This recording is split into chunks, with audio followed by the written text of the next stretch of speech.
કેમ છો ખેડૂત મિત્રો? મજામાં ને? ખેતીને લગતી માહિતીના એક નવા વિડીયોમાં તમારું હાર્દિક સ્વાગત છે. તો ખેડૂત મિત્રો, આજના વિડીયોમાં આપણે ચર્ચા કરીશું કે ઘઉંના પાકની અંદર જે પહેલો હપ્તો તમે ખાતરનો આપો છો, તો એની અંદર કયા પ્રકારનું ખાતર આપવું જોઈએ, જેથી કરીને જે તમારા પાકનું સારું એવું સ્ટાર્ટિંગથી ઉત્પાદન, સારો એવો ગ્રોથ થાય, ઉત્પાદન સારું મળે અને તમને સારી એવી ઉપજ મળે અને તમને એના લીધે તમને સારો એવો નફો મળે.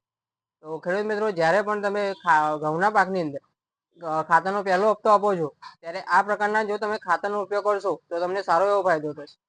અને આ વિડીયોની અંદર તમને એ પ્રમાણે માહિતી આપવામાં આવી છે, જેથી કરીને તમારો જે ખાતરનો ખર્ચો છે એ પણ ઘટશે અને તમને સારું એવું રિઝલ્ટ પણ તમારા પાકની અંદર મળશે. તો ખેડૂત મિત્રો, આ જે સ્પેશિયલ વિડીયો છે એ સ્પેશિયલ ઘઉંના ખેડૂત માટે છે. તો જે ઘઉંની ખેતી કરે છે એ ખેડૂતો આ વિડીયો અવશ્ય જોજો અને તમારા મિત્રોને પણ શેર કરી દેજો. તો ખેડૂત મિત્રો, આપણે હવે વાત કરીશું કે ઘઉંના પાકની અંદર જે પહેલો હપ્તો તમે ખાતરનો આપો છો, એની અંદર કયું કયું ખાતર આપવું જોઈએ. તો ખેડૂત મિત્રો, તમે પાયાની અંદર ડીએપી નો ઉપયોગ કરતા હોય, તો હવે આપણે જે પહેલો હપ્તો આપીએ છીએ તો એની અંદર તમે જે બેઝિક ખાતર છે, જેમ કે યુરિયા, એનપીકે અને એમોનિયમ સલ્ફેટ, આ 3 પ્રકારના ખાતર તમે તમારા ઘઉંના પાકની અંદર આપતા હોવો છો. તો આ 3 પ્રકારના ખાતરના વિશે તમને માહિતી મળી જશે કે જે યુરિયા છે એની અંદર નાઇટ્રોજન છે, એટલે કે તમારે જે ઘઉં છે એના વિકાસ અને ગ્રોથ માટે ઉપયોગમાં થાય છે, જે તમારા પાનને લીલા રાખવામાં મદદરૂપ થાય છે અને તમારો જે સ્ટાર્ટિંગનો ગ્રોથ છે એ યુરિયા દ્વારા એટલે કે નાઇટ્રોજન દ્વારા થાય છે. હવે એનપીકે ની વાત કરીએ તો એનપીકે ની અંદર તમે અલગ અલગ ગ્રેડ વાપરતા હશો, જેની અંદર 12-32-6, 12-32-16, 30-10-10 આ પ્રમાણના તમે એનપીકે ના ગ્રેડ વાપરતા હશો. તો પણ ખેડૂત મિત્રો, હવે આપણે વાત કરીશું કે ઘઉં માટે કયું ગ્રેડ સારો એવો ફાયદાકારક છે એનપીકેમાં. તો જેની અંદર ફોસ્ફરસની માત્રા વધારે હોય એ ગ્રેડ તમારા ઘઉંના માટે ફાયદાકારક છે, એટલે કે 12-32-6, 12-32-16.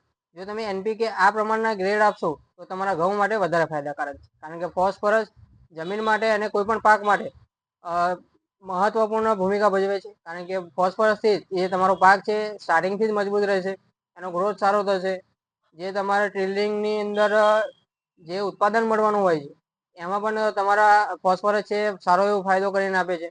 તો જ્યારે પણ તમે એનપીકે ઘઉંના પાકની અંદર વાપરો ત્યારે સારા ગ્રેડ વાળું, એટલે કે જેની અંદર ફોસ્ફરસની માત્રા વધારે હોય એ ગ્રેડ વાપરશો તો તમારા પાક માટે ફાયદાકારક છે. તો ખેડૂત મિત્રો, હવે આપણે આગળ વાત કરીશું કે એમોનિયમ સલ્ફેટ. એમોનિયમ સલ્ફેટ તમે વાપરતા હશો, તો એમોનિયમ સલ્ફેટની અંદર તમને 21% નાઇટ્રોજન અને 24% ફોસ્ફરસ આપણે સલ્ફર જોવા મળશે. તો એ પણ તમારા ઘઉંના પાક માટે ફાયદાકારક છે. હવે ખેડૂત મિત્રો, આપણે વાત કરીએ આગળ કે તમને સારા એવા ખાતર વિશે પણ માહિતી આપીશું અને ઓછો ખર્ચો પણ કરાવીશું.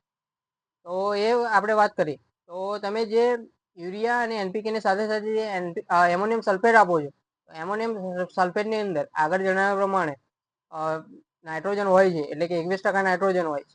તો તમે આગળ જે 2 ખાતર આપ્યા એટલે કે યુરિયા, તો યુરિયામાં પણ નાઇટ્રોજન હોય છે અને એનપીકે, તો એનપીકે ની અંદર પણ તમને નાઇટ્રોજન જોવા મળે છે.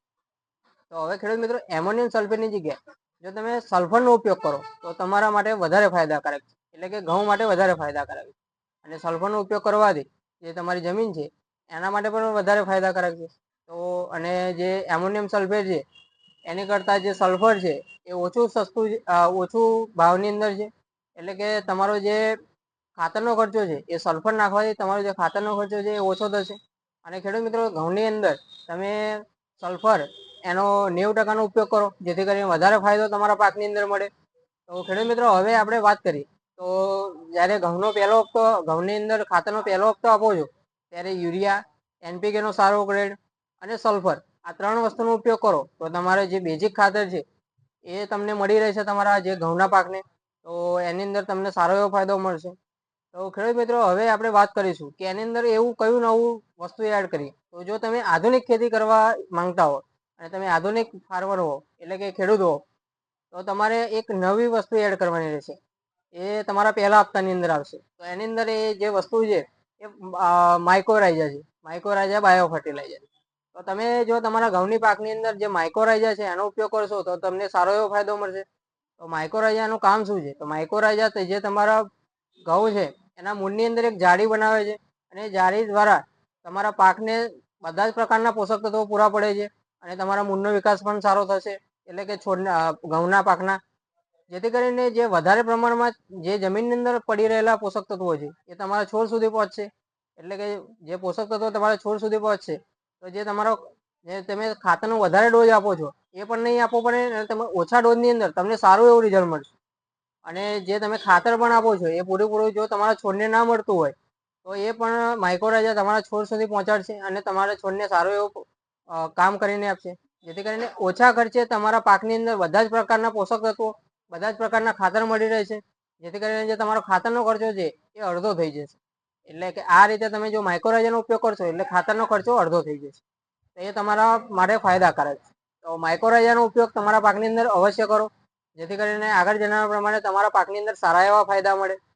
તો ખેડૂત મિત્રો આ રીતે તમે 3-4 જે ફર્ટિલાઇઝર છે એ તમે પહેલા હપ્તાની અંદર ઘઉંની અંદર આપી શકો છો. હવે વાત કરીએ કે જો તમારી જમીન ફળદ્રુપ ના હોય અને ઘઉં લાયક તમારી જમીન ના હોય તો એના સુધારવા માટે તમારે પહેલા હપ્તાની અંદર શું આપવું જોઈએ? તો એની અંદર જે માઇક્રોન્યુટ્રિયન્ટ્સ એટલે કે પોષક તત્વો વાળું જે ફર્ટિલાઇઝર છે એ જો તમે તમારા પાકની અંદર આપશો તો તમને વધારે ફાયદાકારક છે.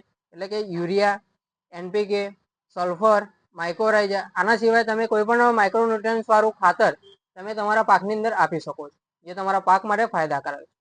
અને આપણે આ જે માહિતી આપી એના લીધે જે તમારો ખાતરનો ખર્ચો છે એ અડધો થઈ જશે અને તમને સારો એવો ફાયદો પણ મળશે. તો ખેડૂત મિત્રો આ રીતે જો તમે તમારા ઘઉંની પાકની અંદર પહેલો હપ્તો ખાતરનો આપશો તો ઓછા ખર્ચે તમારા ઘઉંના પાકની અંદર સારું એવું રિઝલ્ટ તમને જોવા મળશે અને ઉત્પાદન પણ સારું એવું મળશે. તો ખેડૂત મિત્રો આ રીતે તમે તમારા પાકની અંદર ખાતર આપો પહેલા હપ્તાની અંદર અને પછી સિંચાઈ કરો, જેથી કરીને તમારા પાકની અંદર સ્ટાર્ટિંગથી જ તમારો પાકનો ગ્રોથ સારો થશે અને સ્ટાર્ટિંગથી જ તમને સારું એવું રિઝલ્ટ જોવા મળશે. તો ખેડૂત મિત્રો આ રીતે જો તમે આપશો તો તમારો જે ખાતરનો ખર્ચો છે એ પણ ઘટશે અને તમને સારું એવું રિઝલ્ટ મળશે. અને ખેડૂત મિત્રો જો તમારે પણ તમારા ઘઉંના પાક માટે આ પ્રમાણે ખાતરનો પહેલો હપ્તો આપવો હોય તો હરિઓમ એગ્રો સેન્ટરની મુલાકાત લેવાનું ભૂલતા નહીં. જ્યાં તમને તમારો જે ખાતરનો ખર્ચો છે એ ઘટી જશે અને તમને સારું એવું રિઝલ્ટ જોવા મળશે. કારણ કે હરિઓમ એગ્રો સેન્ટર માતરની અંદર તમને સલ્ફર, 12-32, NPKના ગ્રેડ, પછી માઇક્રોરાઇઝા અને પોષક તત્વોવાળું ફર્ટિલાઇઝર આ તમને મળી રહે છે. એ પણ બજાર કરતાં સારા ભાવે અને સારી ક્વોલિટીનું, જેથી કરીને તમારા પાકની અંદર સારું એવું રિઝલ્ટ મળે. તો ખેડૂત મિત્રો આ રીતે તમે તમારા ઘઉંના પાકની અંદર ખાતરનો પહેલા હપ્તાનો જે ખર્ચ છે એ ઘટાડી શકો છો અને તમારા પાકને સારું એવું રિઝલ્ટ આપી શકો છો અને તમારા પાકમાંથી સારું એવું ઉત્પાદન મેળવી શકો છો. તો હરિઓમ એગ્રો સેન્ટરની મુલાકાત લેવાનું ભૂલતા નહીં, જે તમારા ફાયદા માટે જ છે. અને જો ખેડૂત મિત્રો ચેનલ પર નવા હો તો ચેનલને સબસ્ક્રાઈબ કરી દેજો અને જો વિડીયો માહિતીપૂર્ણ લાગ્યો હોય તો વિડીયોને લાઇક કરી દેજો અને તમારા મિત્રોને શેર કરવાનું ભૂલતા નહીં, જેથી કરીને આ વિડીયો તમારા મિત્રોને પણ પહોંચે અને એમને પણ ફાયદો થાય. અને હરિઓમ એગ્રો સેન્ટરની મુલાકાત લેવાનું ભૂલતા નહીં, જે તમારા ફાયદા માટે છે. ધન્યવાદ.